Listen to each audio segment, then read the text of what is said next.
নমস্কার বন্ধুরা, আশা করি তোমরা যে যেখানে আছো সকলেই ভালো আছো। আমিও বেশ ভালো আছি। বাঁকুড়া জেলার একটি সবুজ ঘেরা গ্রাম থেকে আমি তারা তোমাদেরকে জানাই আমার ব্লগ চ্যানেলে অনেক অনেক ভালোবাসা গো। আর এই যে বন্ধুরা দেখতে পাচ্ছ কি শীত, তাই প্রথমেই আমি উঠে মুখ হাত ধুয়ে ব্রাশ করে চলে এসেছি চা করতে। আর আজকে কি বলো তো বন্ধুরা, আজকে চায়ের সাথে পাউরুটি খাওয়া হবে, তাই রুটিগুলোকে আমি এখন সেঁকে নিচ্ছি। আর চায়ের জলটা ওদিকে আমি বসিয়ে নিয়েছি। কি বলো তো, রুটি সেঁকে না খেলে না খুব অসুবিধা হয় আমার, তাই রুটিগুলোকে সেঁকে নিলাম। তো চলো, ওদিকে আমার চা খাওয়া হয়ে গিয়েছিল। তারপরে আমি চলে এলাম এই বিছানা তুলতে।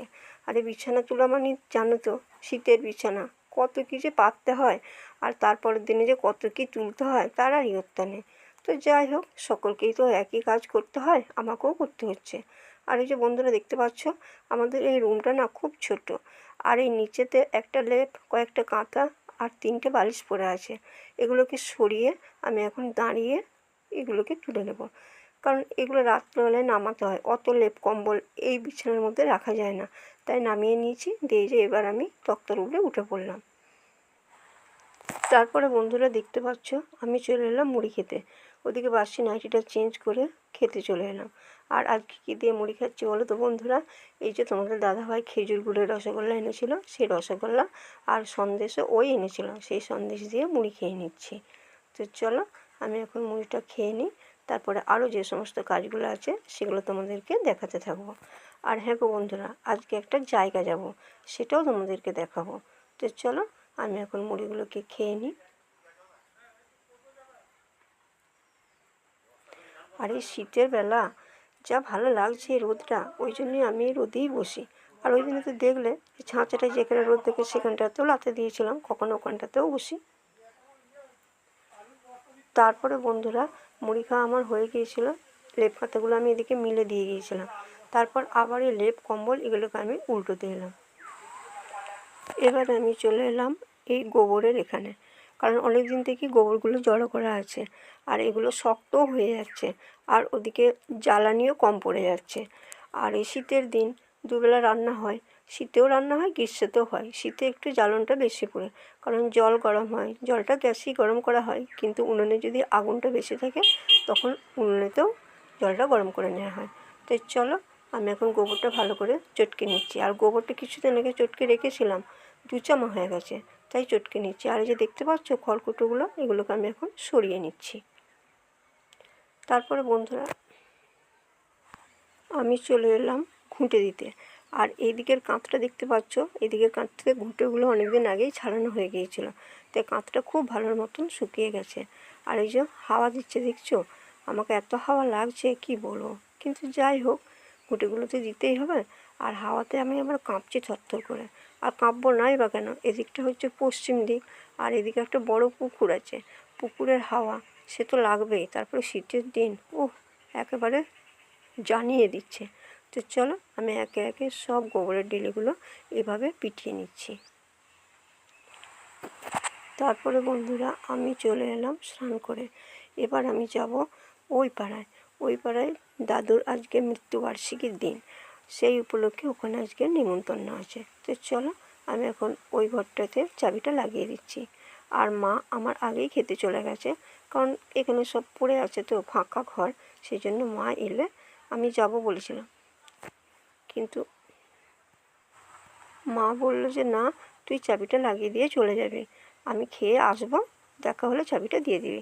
তাই চলো, আমি এখন চলে যাচ্ছি। আর এই বন্ধুরা দেখতে পাচ্ছ, ব্যাগের মধ্যে টিফিন কৌটোটা কুড়ালাম, কারণ এটাতে তোমাদের দাদা ভাইয়ের খাবার আনবো। ওকেও নিমন্ত্রণ করে গেছে, কারণ ও তো এখানকার জামাই, ওকে আলাদা করে বলে গেছে, কিন্তু ও এখন বাড়িতে নেই, ও গেছে বর্ধমান। তাই ও এখন কখন আসবে, আর সেই জন্যই মা বললো যে তাহলে ওর খাবারটা তুই নিয়ে চলে আসবি। তো চলো, আমি এখন ব্যাগের মধ্যে টিফিন কৌটোটা নিয়ে চললাম দাদুর বাড়ির উদ্দেশ্যে। তো এই যে দেখো, আমি এখন চলছি। আর ওই দেখো দেখতে পাচ্ছ, মা খেয়ে আসছে। তাই চলো, চাবিটা এখন আমি মায়ের হাতে দিয়ে দেবো। আর সেই যে বন্ধুরা বলেছিলাম, মনে আছে তো, যে একটা জায়গা যাব, একটা জায়গা বলতে ওই বাড়িটাতেই যাব। তো চলো, চাবিটা আমি এখন মায়ের হাতে দিয়ে দিলাম। তো চলো বন্ধু, এবার আমি যাচ্ছি, ওই দেখো হেঁটে হেঁটে যাচ্ছি। আর এই যে দেখতে পাচ্ছ কি সুন্দর রাস্তাঘাটগুলো, গ্রামের রাস্তা এমনিই খুব ভালো লাগে। আর এই যে সরষে ফুল ফুটেছে, কি সুন্দর দুপাশে গাছ গাছালি। সত্যি গো, গ্রামের পরিবেশ আমার খুব ভালো লাগে। তাই আমি আমার গ্রামটাকে জীবনের থেকেও খুব ভালোবাসি। তো চলো বন্ধুরা, ফাইনালি আমি চলে এলাম বাড়ির কাছাকাছি। এই যে দেখতে পাচ্ছ সাইকেল আছে, এই যে মামিরা দাঁড়িয়ে আছে, আর ওইখানটায় হরিনাম সংকীর্তন হচ্ছে। কি বলো তো, দাদু খুব ভালো মানুষ ছিল গো। তাই আজকে দিনটা এলে বারবার দাদুর কথাই মনে পড়ে।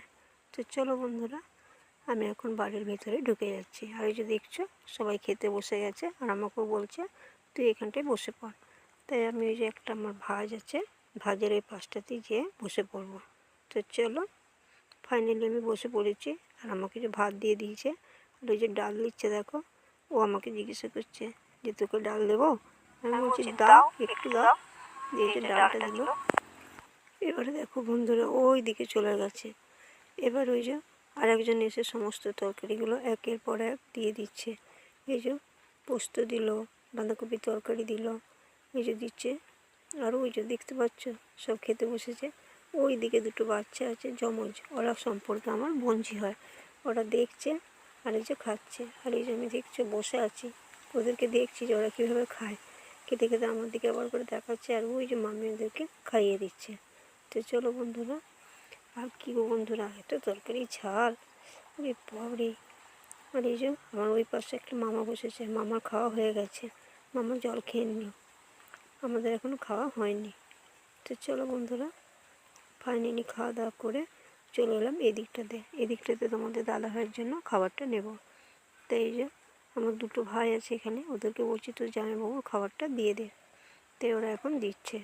একজন ভাত এনে দিল, আর একজন এই যে তরি তরকারি মিষ্টি এগুলো সব সাজিয়ে গুছিয়ে দিচ্ছে। তো চলো বন্ধুরা, আমি এখন ফাইনালি তোমাদের দাদাভাইয়ের খাবারটা নিয়ে নিলাম, দিয়ে এখন বাড়ি যাব। তো চলো বন্ধুরা, আমি ওখান থেকে এসেছি অনেকক্ষণ। তারপরে তোমাদের দাদাভাইকে খেতে দিলাম, লেপ কাঁথাগুলো তুললাম, দিয়ে একটু রোদে শুয়েছিলাম। তারপরে ঝাড় দিলাম, দিয়ে এই যে দেখতে পাচ্ছ জামা কাপড়গুলো এদিকে তোলা ছিল, সেগুলোকে এখন বেশ পরিপাটি করে ভাঁজ করে নেব। নাহলে কী হয় বলো তো বন্ধুরা, যখন জামা কাপড় খুঁজবো তখন সহজে খুঁজে পাওয়া যাবে না। তাই এখন আমি এগুলোকে গোছগাছ করে ঠিক জায়গায় রেখে দেবো, এবং যার যেটা আলাদা আলাদা করে রেখে দেবো। আর হ্যাঁ গো বন্ধুরা, ভিডিওটা যদি আমার কোনো জায়গায় কোনো অংশে তোমাদের একটু ভালো লেগে থাকে তাহলে সাবস্ক্রাইব করে আমার পাশে থেকো। তো চলো বন্ধুরা, আজকের মতন শেষ করছি, টাটা।